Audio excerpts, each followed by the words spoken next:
In this chapter, we're going to talk about the basic building blocks of a Java program, and that's data and data types. This particular lesson will provide an introduction to data types and a reason for why we need to use data types in our programs. First of all, a data type defines the proper use of an identifier or an expression.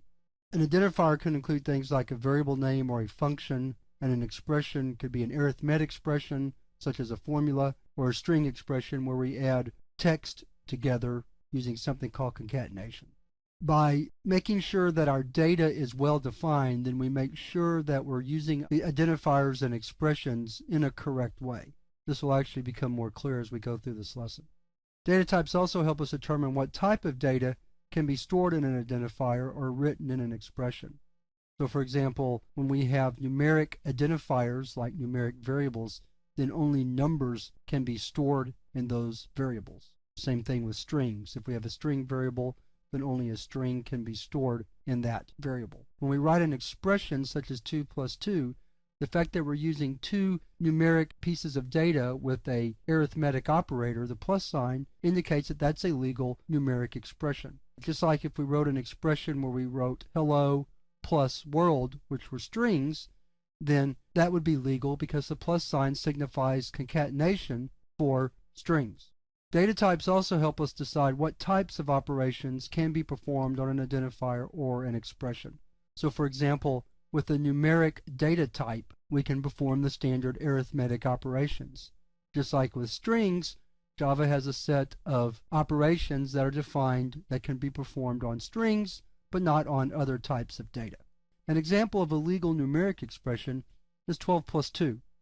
Here we have two numeric pieces of data, 12 and 2, actually integers, and the plus sign, which indicates we want to add 2 to 12, and that's legal. An example of an illegal numeric expression might be 12 plus Mike. Here we have a numeric piece of data, 12, and string data, Mike, and those cannot be added together legally. An example of a legal string expression might be hello plus world, where we want to concatenate world to hello to get the single phrase, hello world. And then finally, an example of a legal arithmetic expression is salary times tax rate, where salary and tax rate are defined as numeric variables which can be multiplied together. Some examples of legal numeric data include 1,000, which is an integer, and 3.14159, which is a floating point value, or in Java terms, a double. We have string data such as hello world and Mike. String data is any data that is surrounded in double quotes. Java also has character data, which are single characters surrounded in single quote marks. That data type is called char, and we'll look at it in more detail later. And then finally, we have the Boolean data type, and that's for true and false values. We use Boolean data when we're trying to make decisions in code, either in a branching situation where we decide if we want to perform one set of instructions or another set of instructions, or perhaps in a looping situation where we need to determine if we want to continue looping over a set of code based on some relational expression. And we'll look at all those in more detail later. So that's a brief introduction to data types.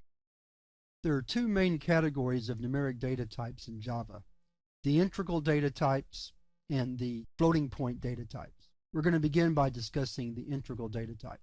The two main integral data types are int for integer and long for long integer. The int data type stores numbers in the range of negative 2,147,483,648 to positive 2,147,483,647. In general, that is enough storage for any integer value that you're going to work with, and certainly in this course that's plenty of room. However, if you don't have enough room, you have the possibility of using the long data type. And I'll just let you look at the range that the long stores. Those numbers are quite large. In the floating point types, and here we're talking about numbers with fractional parts such as pi, 3.141569, or some other value like that, we have two data types, float and double. The float data type allows you to store up to 127 digits after the decimal point, and the double allows you to store 1023 digits after the decimal point. However, we will always use the double for the floating point data type in Java. That's just the standard as opposed to using the float. After the two main integral and floating point data types, we have two or three other less important integral types that we want to at least mention in this lesson. There's the byte, which can store small numbers in the range of -128 to +127. There's the short, which stores numbers in the range of -32,768 to +32,767. And then there's the char. Char is not really a numeric data type. It stores letters or characters such as A or Z, but it stores them using the ASCII or numeric value of that character. If you're not familiar with the ASCII values, you might want to Google that term to give you an idea, but I'll just very briefly tell you that every character, letter, and symbol that you can find on the keyboard, as well as some non-printing characters such as tab and space, all have an underlying ASCII value that the computer uses to store or as a representation for that character, letter, or symbol. And the char data type uses that ASCII value to store a letter. That wraps up our discussion of the numeric data types. After the numeric types, the most common data types you'll use in Java programming are string and Boolean. So let's go over those data types now. A string is 0 or more characters surrounded by double quotes. So for example, hello world is a string.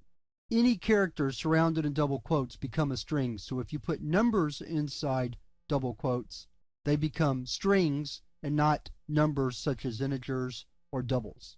String is a class and not a built-in type, and that really has no meaning for you right now except the fact that there's lots of class methods that we can use. These methods can be used to do things like determine the length of a string, pull a substring out of a string, and many other types of string operations that you need to perform. Strings are limited primarily by your available memory. The practical number of characters you could store may be up to 2 billion, but nobody would create a string of that length. And in fact, nobody would, in their right mind anyway, would create a string that would use up all your available memory. So any size string you probably want to use, such as a sentence or a paragraph, would easily fit within the limit of a string's length. Strings can be combined with the plus or concatenation operator. We'll look at the details of performing that task in more detail later. The empty string, which is two double quotes butted together with no space in between, is a legal string object and is used quite often in Java programming. After the string, the next commonly used data type is the Boolean data type. A Boolean data type is either a true or false value. Boolean, unlike string, is a built-in data type, although there is a Boolean class that is used for some Boolean operations. Booleans are used in comparisons such as salary greater than 100,000 or in repetition while the balance is less than 10,000 performs some task. And as we go through the course, you'll see lots of uses for Boolean data. That wraps up our discussion of the data types. So we've covered in the lesson previous, we talked about the integral and floating point data types. The two of those that are primary are the int for integer and double for floating point. And then we've also looked at the string data type and the Boolean data type. In the next lesson, we'll begin talking about how to store data using variables.